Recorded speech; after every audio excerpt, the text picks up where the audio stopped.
Tumilapon ng isang motorcycle rider matapos mabangga ng isang pickup. Ang pangyayari nakunan ng CCTV. Makibalita tayo kay Sheila Vergara Rubio.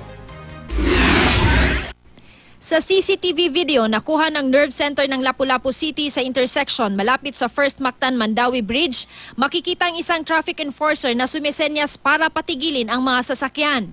Habang nagbibigay ng go signal sa ibang sasakyan sa kabilang bahagi ng intersection, isang puting pick-up ang hindi huminto hanggang sa bumangga sa isang motorsiklo mula sa kabilang lane ng intersection. Kuha sa video ang pagtilapon ng rider ng motorsiklo na agad namang umupo.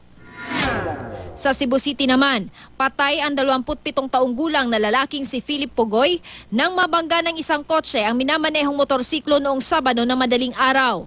Pag-iisipan daw ng asawa ng biktima kung maghahain siya ng reklamo laban sa driver ng kotse na si David Lim. Wala yung sa ingon nga wako'y plano sa iyang paggawa.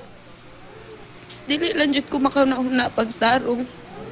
Humihingi naman ng hustisya ang ina ng biktima sa nangyari. Sakit kayo, di po ko kadawat yung atong papa ni mo, papa niya nawa. Ya, unsap ka siya kalit kayo.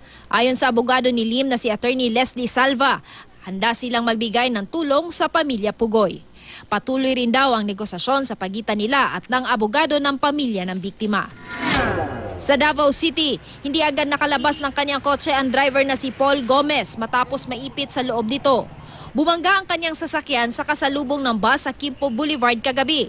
Agad rumisponde ang mga medical technician at rescue team ng Central 911 para makalabas sa kabilang pinto ng kotse ang biktima.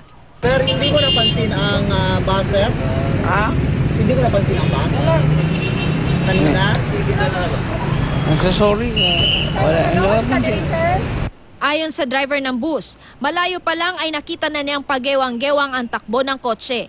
Sinubukan pa niyang iwasan pero naabutan pa rin siya dahil may taxi raw sa gilid niya. Namay ako kasabay sa Picas po sa outer lane na maka-inner man ko.